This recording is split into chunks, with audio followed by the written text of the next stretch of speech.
The Stage Door Show, celebrating the independent artist. With your host, Dave Hondel. So if I wrote a song about girls, it's not about you, then it wouldn't be too old. Hey everybody, welcome to the Stage Door Show tonight. This is Dave Hondel.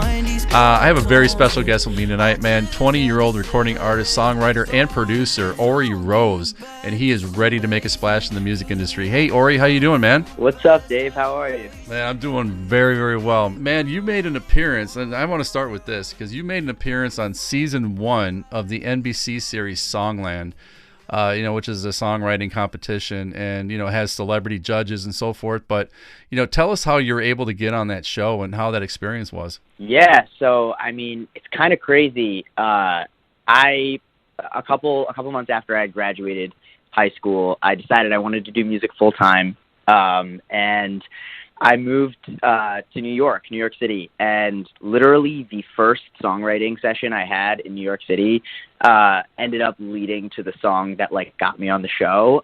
One of the writers I was working with happened to be a close friend of a producer on the show. It was obviously it was season 1, so it was a new show. Nobody really knew what it was, but we all knew it was on NBC, and we knew it was more focused around songwriting and less like other, music competition shows like The Voice or American Idol, which is more centered around performance and vocals and things like that. She offered to send the song in and kind of submit it to her friend that was a producer on the show, and she did, and they liked it, and I think 2 weeks later I was already on a plane to LA, which was so wild, but That was kind of the first cool thing that happened to me. I guess in my career. When you were actually out there in LA, obviously being on a TV show, I think when people see it on TV, it might be a little bit different when you're there in person, actually on the show with the different commercial breaks and different things that, working with producers and so forth. How was that experience when you were actually on the show, and how do they kind of go about putting that show on?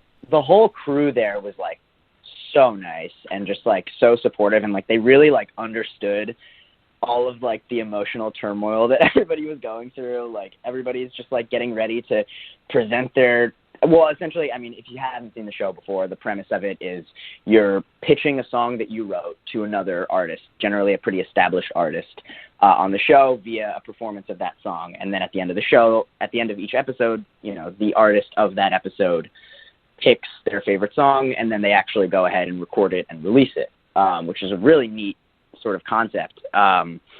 Everybody on the crew was super nice, and they realized, in my particular case, I was performing for the Jonas Brothers. Not that I grew up idolizing the Jonas Brothers, but still I understood sort of the magnitude of that, and it was such a nerve-wracking thing, and everybody was super nice. The whole performance and the whole shot of just everything in action, maybe they cut it down to about 2 minutes of footage. That whole process was only about 20 minutes. So in other words, I really only got to be in front of the Jonas Brothers for about 20 minutes. And then I actually got cut off the show. But, but yeah, it was a positive experience overall. It really helped me gain a lot of confidence in the performance area. Well, you're 20 years old, and, if you think about it, there's a lot of people that probably would die to be on that show, and the fact that you were able to go in front of the Jonas Brothers and, and show them your song and perform it, that's amazing, that you had the chance to do it. And at 20 years old, the sky's the limit for you. And, and the other thing I want to talk about here is, you were awarded the BMI's A.S.A.G Olman Scholarship.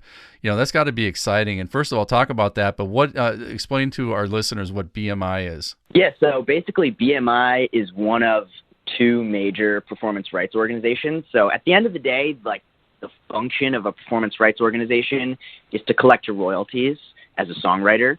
But what some of them can do, and it depends on the city and it sort of depends on the company, but BMI, for example, which is the performance rights organization I'm affiliated with, has a headquarters in New York.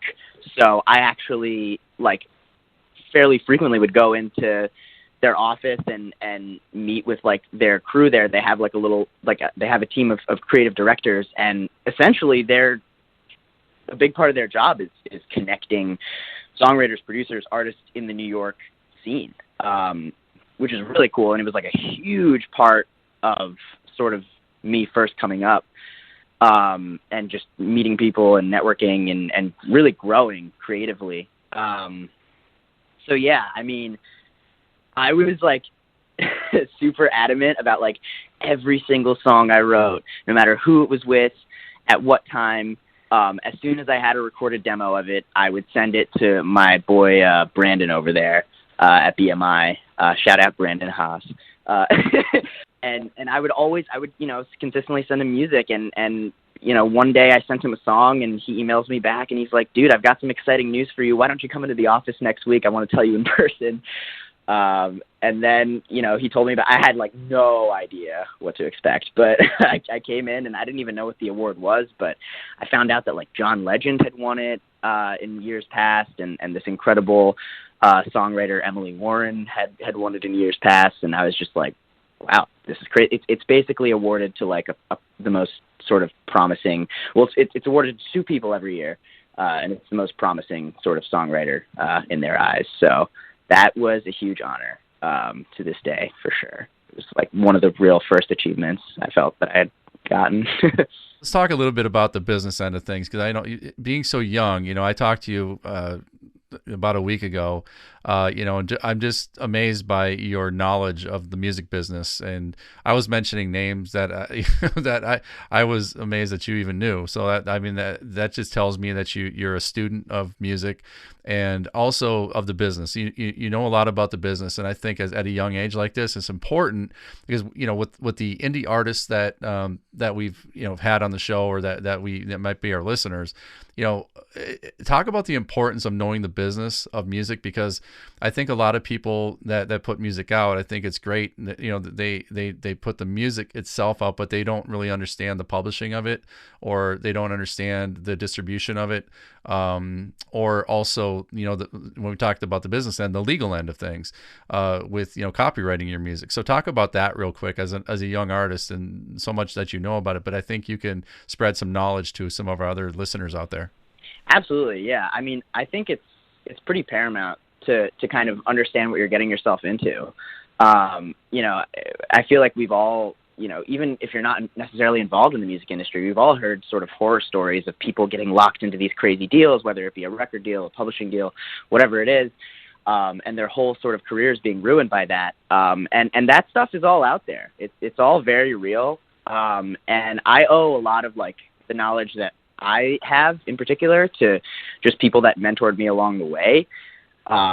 So, just really at a young age to meet a lot of industry people and just sort of hear their stories and experiences firsthand. And I think the only thing you can do if you're granted those kinds of opportunities is actually just listen to people that are older than you, listen to people that are more experienced than you, because more likely than not, they know a thing or two that you don't, at least. So yeah, I mean, I always took in, taken everybody's advice with a grain of salt, but I always, listened to what everybody had to say around me. And I think, there are things in the music industry that can be taught in a classroom. But there are also certain things that you really just kind of got to go out there and get yourself in the game and just meet people at any position, at any level. I'm sure you can learn something from pretty much everybody. No, you're right. You're right. No, that's well said. And you've already signed a publishing deal with A.S.A.G Songs through the Spirit Music Group. So talk about that. I mean, a publishing deal is a big deal. So let's talk about that a little bit. Yeah. So actually, yeah, I mean, a huge mentor for me along the way, and somebody that I learned so much great information from, is actually now my A&R over at A.S.A.G Songs, Tom. And he was just like truly, such a mentor, taught me so many valuable things. And above all, he's just like a good human being, which I think is the most important thing. And one of the biggest reasons I consider myself lucky is that he was one of the first music industry people I had ever met. I was probably around 16 or 17 years old. And I was like kind of trying to gauge whether I should sign this completely other related management like deal. So somehow my mom, like through her job in pharmaceuticals, found this lawyer who had dabbled in entertainment law, and I kind of knew his stuff, and he, you know, had heard some of the music that I was making at the time, and eventually connected me with Tom, who is now my A&R. And yeah, I went up to New York and I met with him, and I could tell right off the bat he was just a super genuine guy. And he kind of put that idea in my head that, like, because at first, when I first started making music, I really had no intentions of like writing anything for anybody else, but he kind of put that idea in my head, and you know, 2 years later, 2 years after we had first met, I eventually ended up signing a publishing deal there. And obviously, you know, in between those 2 years, I moved to New York, and he had done so much for me. And that's another thing he really taught me is, like, there is no reason you should enter a contractual agreement with anybody in the music industry until they prove their worth to you. And he, you know, beyond did that, whether it be setting me up with sessions with, you know, incredible producers or writers, or you know, introducing me to other industry people. He's the one that introduced me to Brandon over at BMI. So I could just tell he was a good person and had my best interest in mind. And it was a pretty easy choice from that point. Yeah, I think it's important to surround yourself with the right people, and you definitely have done that, which will, you know, obviously prove successful, very soon for you, hopefully, right? You know, and the other thing is, I mean, you kind of mentioned going back and forth in New York. You know, you put a TikTok video out recently, which I saw. My daughter actually sent it to me, and you know, tell everyone, you know, what the video was and why you really put it out. Because I think it's really interesting because, you know, I know TikTok is the way the algorithms are. I mean, you can really reach a really broad audience, and I think it's important because it really shows what the music business is like. And so why don't you explain that TikTok video and why you put it out? Totally, yeah. I mean, TikTok is one of those rare platforms that you truly can reach anybody. It'll push your content out to just completely random users, and if it reacts, then it will keep pushing it out exponentially. And I kind of had my first dose of that about a week ago when I made this TikTok. I had actually noticed. So I think a big part of being successful or having something catch on TikTok is doing your research. So I, you know, not necessarily by choice, would spend an hour, 2 hours a day scrolling through TikTok. And I would find that a lot of independent artists were telling a very condensed version of their stories with kind of all their little highlights. And in kind of an effort to like promote maybe a song they just released or whatever it may be. And they would just really react. People were super interested in how they got to where they are today. So yeah, I mean, I told basically a very condensed version of what I'm telling you right now. And you know, before I knew it, it was, you know, I think now it's close to like 30,000 views or something, which isn't by any means outrageous. I've seen way more than that, but it definitely, you know, I got a lot of new fans from that, and yeah, I mean, it's just an amazing, powerful tool. You could also go into it with all the right ideas, and kind of know what you're doing and still fail. I mean, that was easily the 30th or 40th TikTok I had posted with no results prior. But I think it's important to stay persistent with it, because there really is kind of a golden opportunity, and it might not be around forever. Yeah, I mean, that's the moral of the story, I think, is be consistent and be, you know, even though, you know, I've learned that myself, you know, with my Instagram for 2 years. You know, I've been doing this podcast for a couple of years, and it really didn't take off until, you know, when COVID hit, you know, and I was being more consistent with my posts. You know, I was able to post every day because I wasn't going to New York City to work every day. I was home for months. So yeah, definitely a great lesson to be learned. You know, when you're on social media and you're an indie artist, you know, make sure you post every day. It's important. Like you said, you never know who's going to see it and when it's going to hit. You know, you might put something out that you don't even think is that good, and it's going to hit thousands of people because you just don't know let's talk about that really quick too, because I love talking about this, because it's almost like the gold dress and the blue dress that was hitting social media. Is it blue or is it gold, or or did this guy say this or did he say that? I mean, people hear and see things differently. I mean, it really does make a difference to put it out to a broad audience, because you never know who's going to like it, who's not, and you just don't know who your fan's going to be out there. So, everybody has different tastes, different likes. And so it's really important to be consistent, because you might put something out today that's not going to hit, but tomorrow it could go viral. So I don't know what your thoughts are on that. Absolutely. Yeah. I mean, it's kind of fickle in a way, and it can be frustrating. I mean, it really can. I've posted a couple TikToks since that TikTok, and nothing has really reacted since. But yeah, absolutely. I mean, if you don't stay consistent with it, I mean, I almost didn't even post that TikTok. I remember I kind of had it for like a week or something. I had kind of like edited it all together, and I was like, I don't know if I want to put this out, but I just said, screw it. I've got nothing to lose. And you really never know. You really never know. Sometimes it's piece of content that you post that you think is going to do really well and react, it might disappoint you. And sometimes the thing that you're like, oh, this is actually what people want to see. So, absolutely. I think staying persistent is so important, and it's really the only way until you have a massive platform where you can kind of rely on that for consistency. I think you have to, be on yourself to consistently, post and engage. Yeah, we're going to play it right now for our listeners, so let's take a listen to it. I keep seeing these TikToks of independent artists telling their stories, and they all seem to be blowing up, so here goes nothing. 2 years ago, I graduated high school and decided to move from Philly to New York to pursue music instead of go to college. Things actually started going really well, really fast. Within a year of living out there, I had been on national TV singing a song I wrote for the Jonas Brothers, won this fancy schmancy songwriting award, got 1 million streams on the first song I put out, and even signed a publishing deal and essentially became a professional songwriter. Now, I know so far this story just sounds like a weak-ass flex, but the truth is, things haven't been going quite as well lately. I had to move back into my parents' house when the pandemic started, and I've been there ever since. I've been stressing and overthinking just about every aspect of my life, every day, and I just put out a song 2 weeks ago that I was hoping would do really well, but it only has a couple thousand streams at the moment. At this point, I'm just praying that this video will do something, because... All right, so there you guys have it. I mean, I thought it was awesome, and it led me to contact Ori, and I'm glad I did.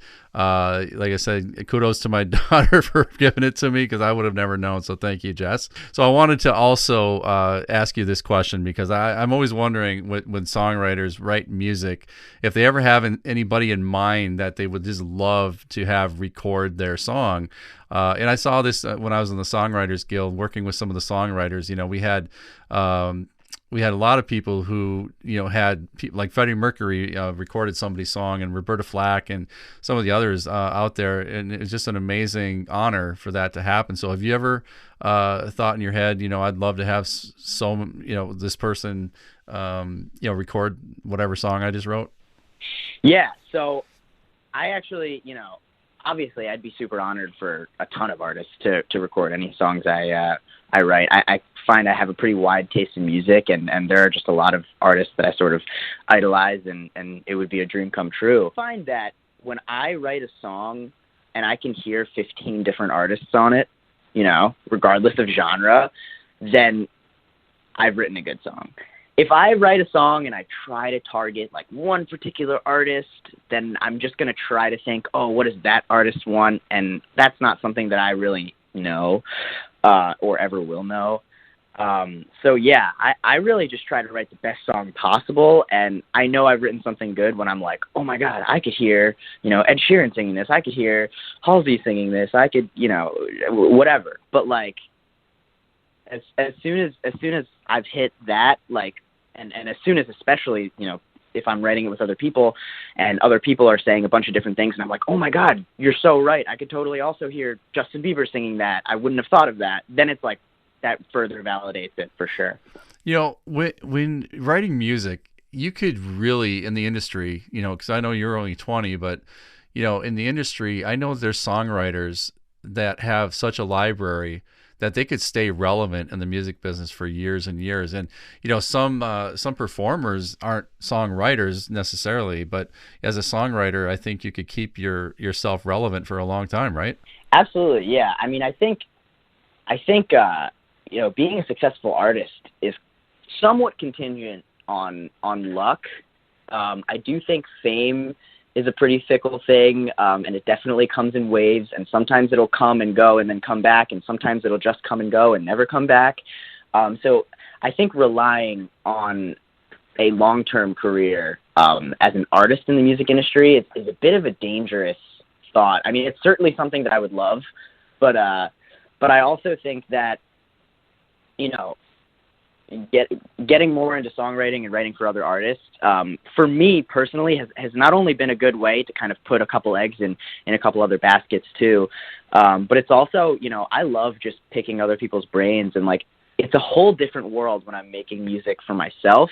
It's kind of so much pressure when you're writing a song for your own artist project. You're like, oh, what would I say? What would I do? How would I sound? Whereas you don't have to ask yourself any of those questions when you're writing for somebody else, and you can kind of just be a little bit more free. And there's something liberating about it. So aside from the fact that, yeah, I mean, you're putting more eggs in more baskets, and you can absolutely, like you said, stay relevant as a songwriter for decades, because great songs are great songs and they're never going to go out of style. I do think it's like a really healthy balance for me personally, and I know I have a lot of friends like this too. It's a super healthy balance to kind of split your time up, doing stuff for yourself, doing stuff for other people, just collaborating in general. Yeah, I agree. This is the Stage Door Show, and we are with Ori Rose. He's a 20-year-old recording artist, songwriter, producer.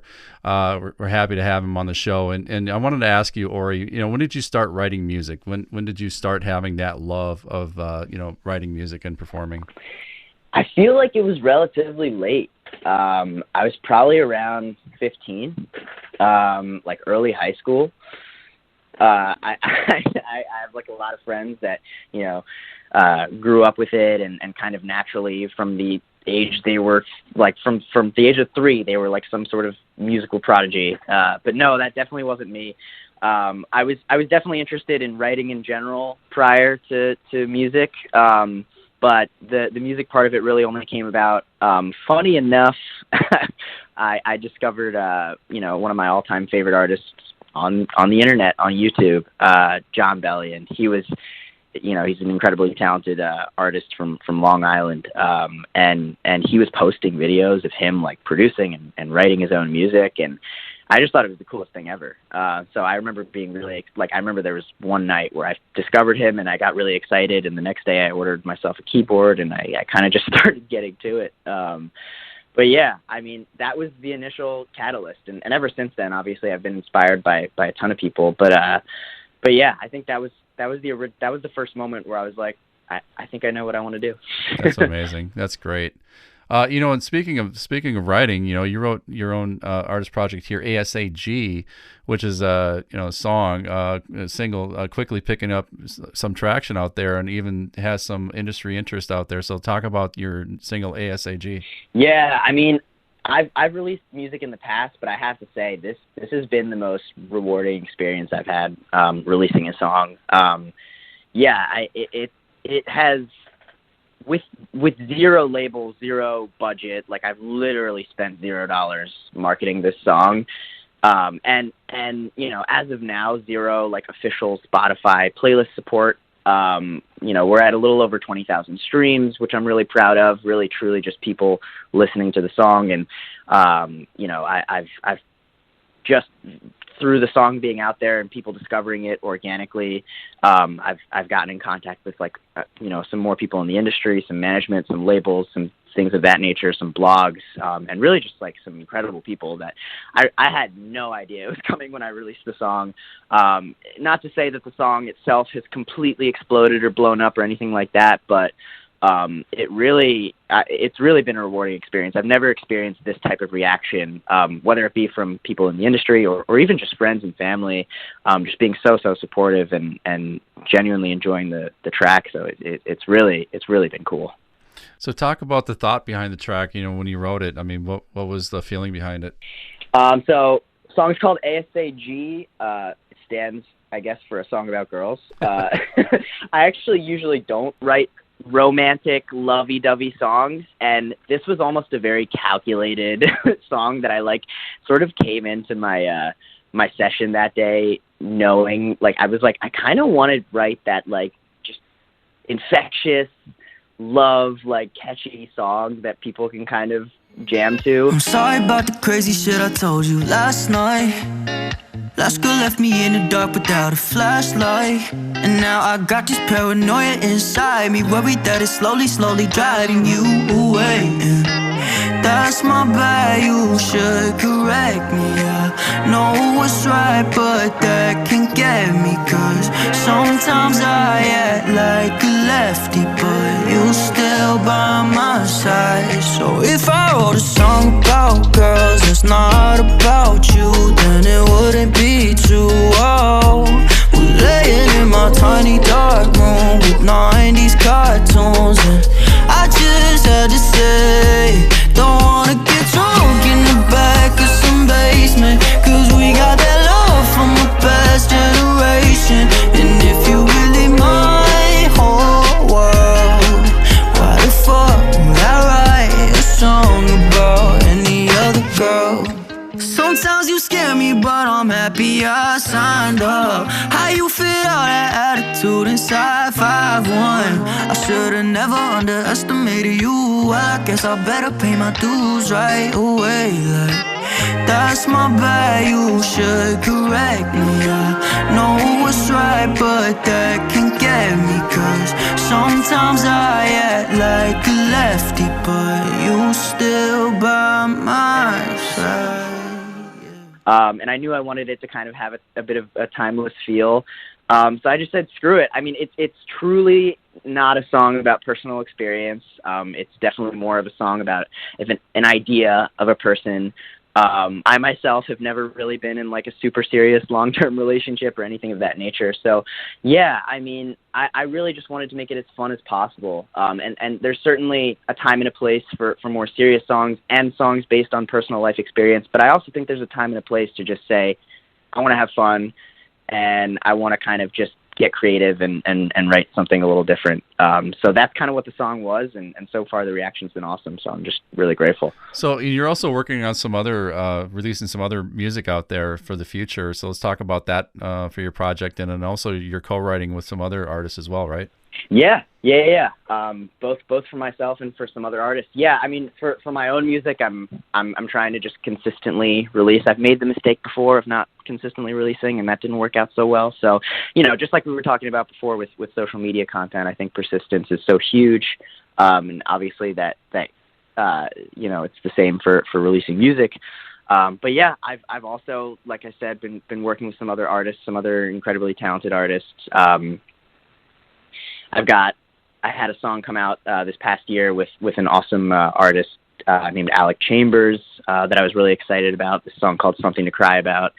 I've written like a ton of songs with this incredible artist named Sebastian Javier, and I know that one of them is coming out very, very soon, so I'm super excited about that. But yeah, like I said, I mean, just really picking other people's brains and writing stuff either based on their personal experience or truly just what they want to write about is another super fun, rewarding part of what I get to do. Let's talk about how people can find you, either on the internet, you know, social media, so forth. Let's talk about that. Tell everybody, our listeners, how they can find Ori Rose. Yeah, so I mean, Ori Rose, if you type it in, I should be the first thing that comes up. And as far as social media handles, you know, Instagram, even TikTok, Twitter, whatever it may be, it's just Ori Rose songs. Wow, that's awesome. And, you know, and Ori, you're welcome on the show anytime. You know, I really enjoy talking to you, and I know we talked on the phone for quite a while last week, and I just think you have a promising career, and, you know, and I've been around a lot of music in my career, and I think you have a promising career, and I'm very, you know, like I said, happy that you came on the show tonight. And anything you have new out there, you know, let us know, and we'll definitely push it on our site. And you know, like, again, you know, you can come on the show and we could talk about anything else that you have coming up. So Thanks again, Ori, for coming on. I really appreciate it. Anytime, man. And I know you're in the Philly area like me, which is cool. I know it's a music town. I mean, it really is. I mean, Philadelphia is one of those towns that's synonymous for music and a lot of different genres. So I think you're in the right spot right now between New York and Philly to for your career to blossom. So I can't wait to see what's next for you. I really appreciate that, Dave. I really appreciate it. It was so fun. All right, thanks, man, and I hope you have a great night. Stay safe out there during this COVID, and my best to you and your family. All right, you too, man. So if I wrote a song about girls, it's not about you, then it wouldn't be too old. We're laying in my tiny dark room with 90s cartoons, and I just had to say, don't wanna get drunk in the back of some baby.